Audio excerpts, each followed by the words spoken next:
Good afternoon. Today on Coffee Break Tennis, we feature a double feature with the beverages. Of course, we have one of my all-time favorites, the Italian sparkling mineral water, and the classic Coffee Break Tennis cup with Coffee Break Tennis coffee inside of it. And we do this because today is a double feature where we'll talk about the past and the future, not the present, because the current present is the Davis Cup, the new version of Davis Cup, which is terrible. We're going to save that for later in the week, or maybe next week. We'll talk about how terrible that thing is. We talk about the recent past, the World Tour Finals tournament, which has got a lot of people talking about the future, the very near future. We're only about 2 months away from the next major, the Australian Open, 2020. After the World Tour Finals result, one thing you may remember, a line that stands out for me, is after Tsitsipas beat Dominic Thiem, we heard, "The game is in good hands." Many people around the tennis world are now speculating what the future holds. In fact, one of my favorite tennis writers right now, Gary Nathan, usually at Deadspin, but we got a piece from him called at a website called theinsidehook.com for today. I don't know if you can see, but it's called "The Future of Men's Tennis is Finally, Hopefully, Probably Here." I don't think anyone else has put it better than that headline sentence he's got on top, the title of this piece. So yes, we'll talk a little bit about the past, not at all about the present, and a whole lot about the future on today's episode of Coffee Break Tennis.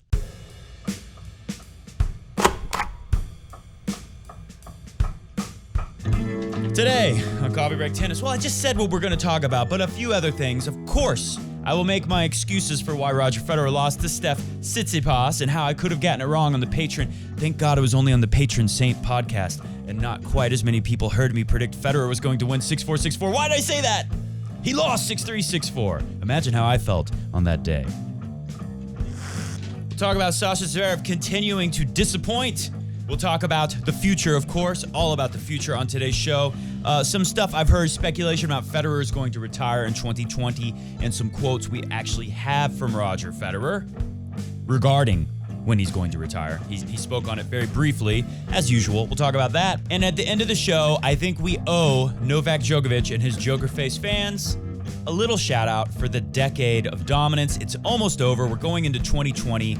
And you gotta admit, I've got the stats to prove it. Novak Djokovic has owned this decade. All that and nicht mehr on Heute Tagens Coffee Break Tennis. So we jump right in to Gary Nathan's piece, "The Future of Men's Tennis is Finally, Hopefully, Probably Here." It's very good. And I have to warn you, we're going to read a lot of it. But like I said, it's very good. So this is good stuff. And I mostly agree with everything he has to say here. When the three greatest players ever, this opening sentence, perfect. When the three greatest players ever happen to have been born within 6 years of one another, and thanks to the twin miracles of modern medicine, 9-figure wealth, that helps, it sure helps, they sustained their brilliance deep into their 30s, there's little room left for a youth movement. And then he goes on to point out how special what the big three have done. No one besides the big three have won a major since 2016, and very few of them have won in the decade prior. Like I always am fond of saying, for a decade and a half, the big three have dominated everything. So I'm always constantly saying, we've seen nothing like this in the last decade and a half. We expect this from Roger or Joker or Nadal for the last decade and a half. I'm always talking about that. So here he says, only 4 players in the last decade and a half have broken through: Andy Murray, Stanislav the Manislav Wawrinka, Marin Cilic, and Juan Martín del Potro. It all adds up to the fact that no men's player under the age of 31 owns a major title playing in the game right now. Very strange reality to reckon with. Is it so strange, though? We've gotten used to it for the last decade and a half. I certainly have gotten used to it. But when you look at the body of tennis history, yes, it's strange. So players from the Rod Laver Rocket generation, everyone seems to be pretty familiar with Rod Laver now, but there's a lot of great players from that generation. Maybe we would have seen something like that back then, but the problem is it's like you split the game. Some guys, the amateurs who can't really make any money, they're still allowed to go play at Wimbledon and the Australian Open and US Open, French Open. And then everyone who went pro to finally make a living, they're no longer allowed to enter those tournaments. Rod Laver wins the Grand Slam, goes professional, and can't beat the best players when he first goes professional. He's got to kind of work on his game because the best players were over there. So maybe if we have all of them competing at the majors at the same time, some of these guys, their best years, they weren't allowed to play anymore because they were trying to make a living. You can't blame them. So I offer up that slight caveat to say maybe this could have happened before, but that's not how history went. It didn't happen before. This is new ground, 3 guys dominating for a decade and a half. I'll say it one more time. So it is strange, but we've been living in this for the last decade and a half. It's not very strange to us. What would be most strange to me, and I'm guessing as well to you, would be if somebody not named Roger, Rafa, or Joker won a major. You'd probably expect one of those 4 guys mentioned to do it before anyone else, but let's think about that for one moment. Is Andy Murray going to win another major? Doubtful. Stan Wawrinka? A big maybe. He could. He's got to have a special week, or 2 weeks. Marin Cilic? Doubtful. Juan Martín del Potro? Maybe. It'd probably be most strange of all if one of those guys won another major. Well, I got to say, Wawrinka, you always got to give him a chance. And those other guys, Murray, it all depends. Does he keep getting healthier and healthier? We'll see. But I stand by my point. What would be most strange to us, still to this day, is someone outside of the big 3 winning, yet everyone's speculating. And Gary and Nathan goes there next. Well, first, listen to this. There's another great paragraph. Then the 2019 season rolled in, bringing a raft of fresh talent and the possibility of the old guard's decline. And finally, no. Rafa, Novak, Roger finished 1, 2, and 3 in the rankings, kept all the majors to themselves, 2 for the Serb, 2 for the Spaniard, and of course, Roger, 2 points, 2 chances, 1 point away from winning Wimbledon. Don't remind me. Then he goes on to speculate about the future, like many people do, citing as his evidence the ATP Finals, which I know you're thinking it, I'll say it. Grigor Dimitrov, he won it, 2017, one of the worst years of his life, 2018. Only now in 2019, looked like another one of the worst years of his career. Has a pretty good result in the end at the U.S. Open. What else? He had another win somewhere that was fairly good. Anyways. Oh, and of course, Sasha Zverev. Worst year of his career this year for the most part. And he wins it last year. So I know you're saying that. And I agree with you. But like I said, Tsitsipas is different. I said at the beginning of the year, I think he's very different from Sasha Zverev. And I think one thing we got to look at is the body of the work. He's been building up to it all year. We've been waiting for a big thing, something really good to happen to Tsitsipas. He looked like he was this close. Constantly throughout the year, he always looked like he was on the verge of doing something pretty big, other than the grass court season. Talk about that a little bit later. This year's ATP Finals, Gary Nathan says, there are real players in their wake, the wake of the big 3, talented ones with telegenic styles who pose a threat to their hegemony, the hegemons, the big 3 hegemons. After so much blabber about what comes next, the future of the game is taking shape. So then Gary Nathan goes on to break down all these guys' games and their chances to win a major. And even though he finishes the article with the sentence basically saying, I predict next year someone's going to win. A lot of people are doing it right now. I'm going to say the opposite. I think if you look at these things, they give you reasons I think that the big 3 can do it again.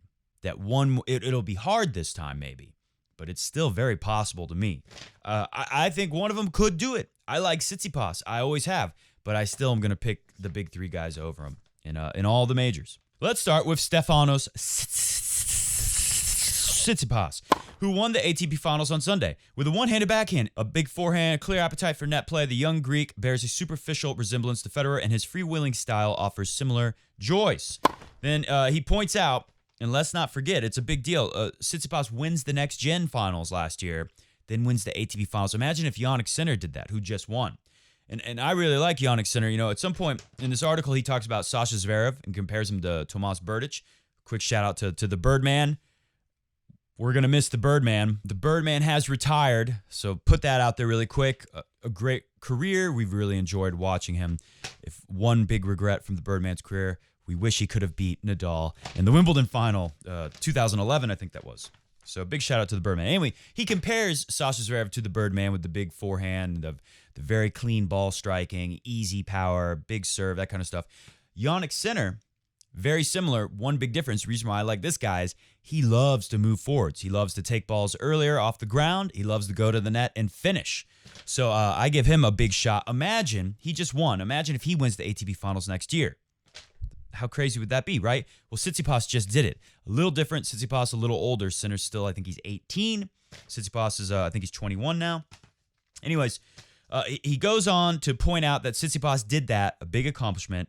And then he comes in, Australian semifinal berth, victories over all big 3, this year, 2019. Don't forget that. That's huge, including one over Nadal on clay. Should have mentioned that in this article, I think. He comes in, wins the real thing, the ATP Finals, beating Federer in straight sets, losing to Nadal in 3, which Tsitsipas put it best. I might misquote him here, but he basically said, I wanted to win that match against Nadal. Remember, it didn't really matter. Tsitsipas didn't have to win it. He was already in the semifinals. He said, I wanted to win it, but I wasn't ready to something like die on the court for it. I wasn't ready to give my soul for it. You know how Tsitsipas talks. He said something like that. And that was the perfect way to play that match, and it was still a very competitive match. It wouldn't have been like when Dominic Thiem walks away from Berrettini, which we got to say, Berrettini, that match with Dominic Thiem was experiencing some kind of cold symptoms, maybe even against Tsitsipas. That was a major drop-off from Dominic Thiem in that second set, huh? Talk about drop of the level. Not to say that Tsitsipas didn't earn it. He played amazing. Anyways, and conquering, after he says beating Federer in straight sets, losing Nadal in 3, conquering his 3 best contemporaries. Dominic Thiem, Sasha Zverev, a straight beatdown from Tsitsipas against Sasha Zverev. And, of course, a very solid win against Medvedev, the BS Russian, who Tsitsipas had never beat before. Big accomplishments. Does that mean Tsitsipas is going to win a major? That alone. Well, winning the World Tour Finals is usually, the last couple years, an indicator that you won't win a major, for sure. I give Tsitsipas a shot. I really do. One thing I did was take a look at this. I made a wish list. By the way, comment below. Next show, either later this week, we'll probably do another show. If not, next week, early, Monday or Tuesday, we'll do a show. Take a look at this. This is my my wish list for 2020. Comment below your wish list for 2020. Tsitsipas at the AO. Dominic Thiem at the French Open, for obvious reasons. Roger Federer at Wimbledon, for obvious reasons. And Tsitsipas again at the U.S. Open. Now, do I really think that's going to happen? No. But I think if Tsitsipas really wants to make a big mark on the game, winning multiple majors, winning a major next year, obviously that's huge. But if he managed to snag 2 majors in the way he played so well at the World Tour Finals, I give him a shot at the hard court majors for sure, Tsitsipas. And don't forget, he's 6'5", but he moves better than all the other big guys. So you give him a low bouncing surface like the World Tour Finals, clearly he can do well. You give him a high bouncing surface at the US Open or on clay, as we've seen, beating Rafa on clay. Nothing can really bother this guy. High bounce or low bounce, he's able to win anywhere, and he's proven that. He's a real all-court player. I give him a shot to win. I think if he really wants to be the big thing in tennis, grab 2 majors. That basically says we're in a new era for sure. I don't think it'll happen. Next up, Dominic Thiem. Thiem has booked what's looking like a recurring appointment with Rafa in the final of the French Open. In 2018, he lost in straight sets. 2019, he put up a fight for 2 sets, stealing 1. Thiem's early career results had pegged him as a one-surface specialist, but in principle, there was no reason that Thiem's gifts, some of the heaviest ground strokes in tennis, a serve with real pop and spin, heroic stamina, could not translate to other surfaces. And it has begun. And that was where, I don't want to say I was wrong, because I was right for years, saying I have no faith in Dominic Thiem to be able to change his game and adapt and play tighter on the baseline, but he sure did it here. And but he lost to Tsitsipas too. Let's put that out there. One more thing about Dominic Thiem. We found out he was sick at the Matteo Berrettini match. He needs to send a thank you, a gift basket, a fruit basket this holiday to Sasha Zverev, because Sasha Zverev was terrible. Like I said, Sasha Zverev, if he doesn't implode, it can be a very tight match. That first set against Dominic Thiem, it was a tight match, but then I think the first set did end with Sasha Zverev double faulting on set point. Great.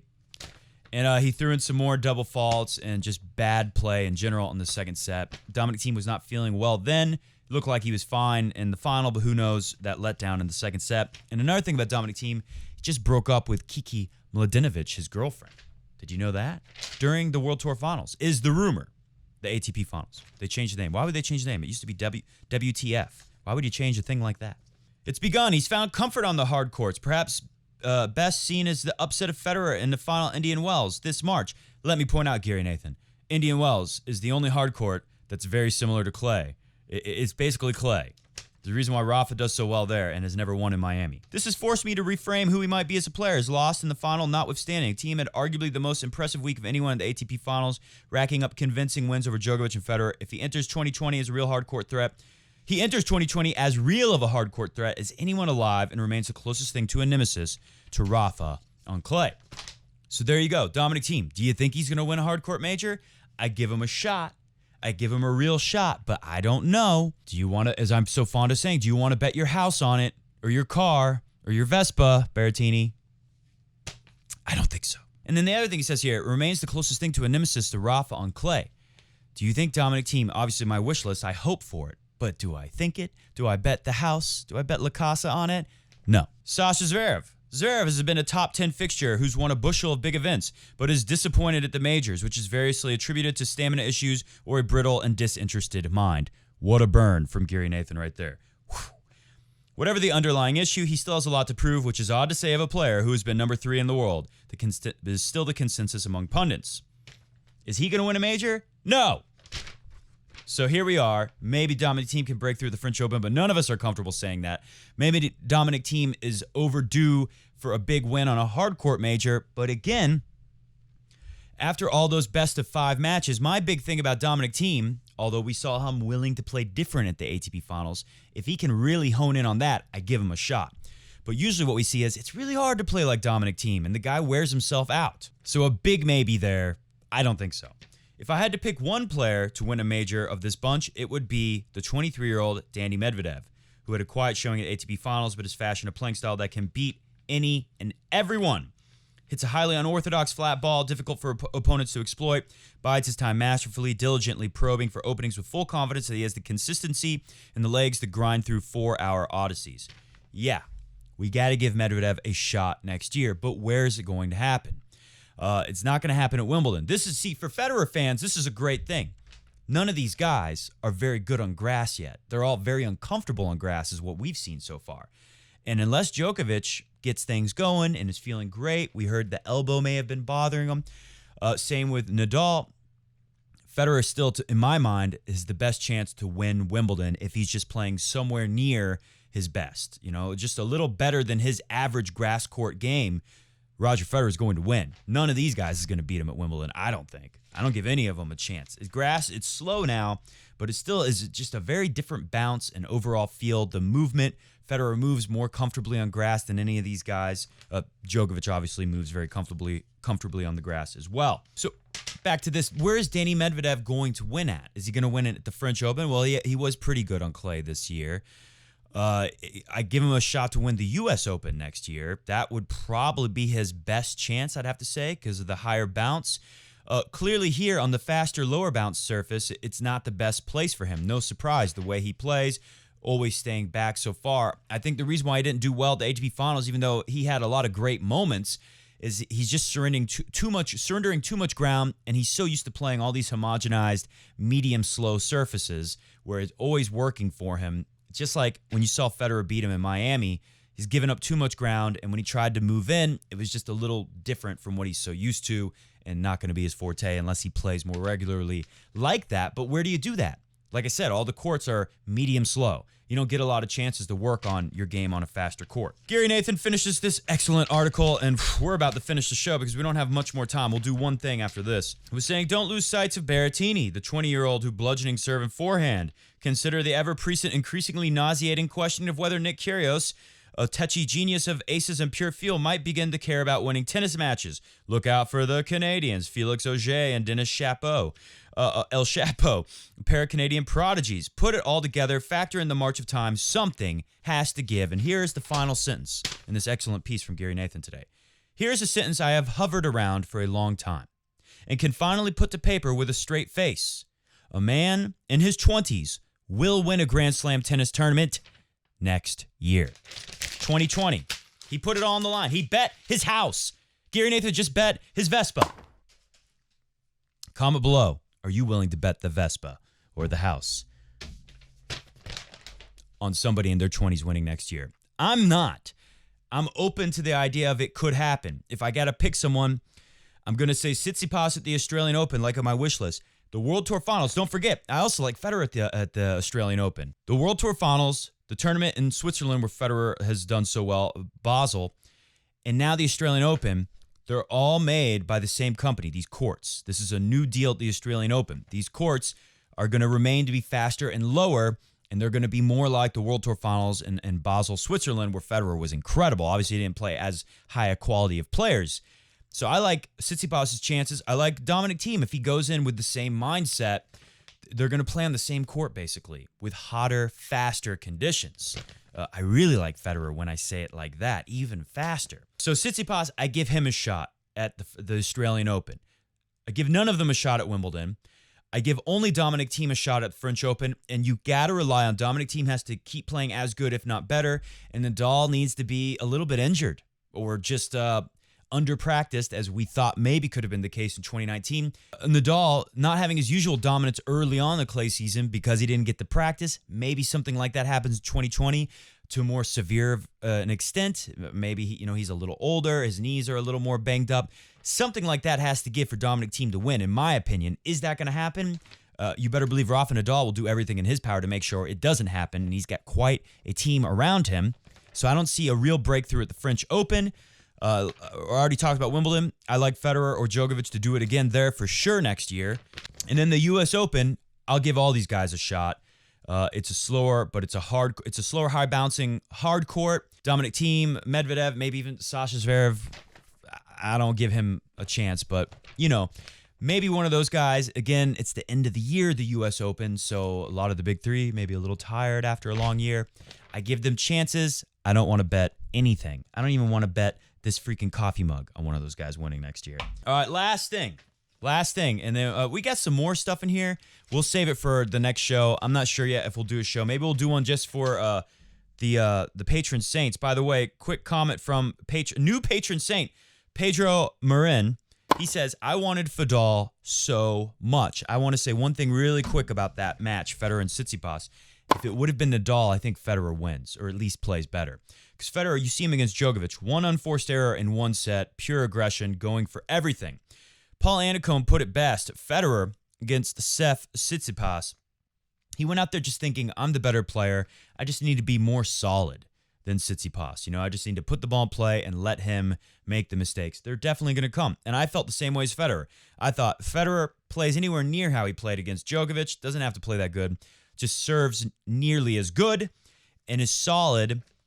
And you just wait. You're patient. You'll get your chances. You will break Tsitsipas. And even though he had a pretty rough day, one unforced error in the first set against Djokovic, 8 unforced errors in the first 2 games against Tsitsipas, including 2 overheads that he missed, which was painful for me in his first service game to go down a break immediately. But Federer had a break point chance in the first game of the match. He had 12 of them, only converted 1 time. How did that happen? So I'm with Pedro. I wish it would have been Fedal because I think Federer would have went for it a lot more. Probably would have had a better day overall. Like Federer said, he had his chances in the match. Tsitsipas played pretty well. One quote we haven't heard a whole lot from the press conference after the loss, though, is Federer saying, I love this. They asked him some question like, what do you have to say about Tsitsipas' mental toughness from saving 11 of 12 breakpoint opportunities? And Federer had a great line saying something like, I don't think rolling 100-mile-an-hour second serve in at the body and getting an error shows mental toughness. He said something like that. How about those apples? A big number for me, a big stat in that match. Federer, 17 unforced errors on the forehand. Remember before the Djokovic match, I said if Federer has a ton of unforced errors in the forehand, he's losing in straight sets. Well, that basically happened with Tsitsipas. And if there was points where Federer won on his serve, where the rally to me felt like Tsitsipas went for the wrong shot too soon, and you almost, if you were the coach of Tsitsipas, you'd say, like, you didn't need to do that. All you had to do in that moment was make Federer play 1, maybe 2 more balls, make him play another forehand. You're probably about to get another unforced error. So it was a bad match from Federer, and he knows it. That's why Federer was so mad. That's why you heard an answer like that from Federer saying it's not really mental toughness when I'm just giving the thing away, and he pretty much was. He obviously played well enough on return to get 12 breakpoint opportunities. And like Paul Annacone also nailed it, a lot of those break points, the returns, he's going for the wrong kind of shots. Not doing the right stuff, not using the chip block return that he's so good at, which would have been good. Put a little pressure on Tsitsipas to play a point. He did it a couple times, but out of those 12 chances, he didn't do it most of the time. And my only guess on that, Annacone didn't really give a reason for why that was. My only guess would be maybe the game plan going in was, hey, Tsitsipas is very comfortable at the net. Remember what he did at the Australian Open. This court's similar. Let's not give him the chance to start serving and volleying on big points constantly. If we're going to chip on break points, if you get the opportunity, go for it. Hit through the ball, hit a big forehand or backhand. And it looked like Federer was trying to do that and just mistiming it badly, missing a lot of those returns. So maybe they were thinking something like that, like, well, if you start chipping it, Tsitsipas is going to see that and start serving and volleying on the big points. And if you let him get really confident of that, he's going to be all over the net. We don't want to do that again after the AO. Maybe. I don't know. All right, so here's something from Filippo Volandri. He says, Federer will retire next year if he doesn't win major tournaments. Wimbledon and Olympics will be big goals. It was a difficult year because winning Wimbledon or ATP Finals this year would have given him extra motivation for Federer. He kept a good level and beat good players, which makes him being able to say, okay, let's try again. But he has no major titles, and that's very bad for him as he plays tournaments to win and not to reach the final. If he doesn't win the titles he wants and beats the top players, then he may really end his journey on the professional tour. Okay. But then we hear... We hear from the GOAT himself. Roger Federer sees no reason to stop playing tennis and retire from the sport. Federer admits he would not have imagined to be playing at age 38, but he sees no reason to stop playing. Federer said, I don't know the answer, to be honest. As long as I'm feeling good right now and I'm really enjoying my life on the road, enjoying playing against Sasha and other players on the tour, yeah, who would not enjoy playing against Sasha, who's going to give you a lot of wins? I see no reason to stop. Of course, with age, everything gets more difficult. At the same time, with experience, you can savor these moments more. So I don't know how it's going to end. It's going to be somewhat emotional, I guess, and nice. I don't know. I just hope it's going to end good, the whole process, and not be too difficult. I didn't know if I was going to still be playing. I predicted I would not be playing at 38, 39, but here I am. I'm really happy that I feel the way I am. I have had 2 great years physically. Feeling good, excited to be back in 2020. Hit the music because we're getting out of here. Comment below. What do you think about the tennis future? I really want to know that. Of course, give us your 2020 Grand Slam wish list. Name the 4 majors and the winners as you would like to see it next year. And be sure to tune in later this week or next week, undecided. Best place to go, my Twitter at CoffeeBreakTENS or patreon.com/coffeebreaktennis. We invite you to be a member of the team, help the show keep going and growing, and we thank you. We got a lot of new members last week during the World Tour Finals, so thank you very much for being a part of our team. Like I said, go to one of those places. You will see the schedule, whether we're going to do something towards the end of the week or the beginning of next week. See ya!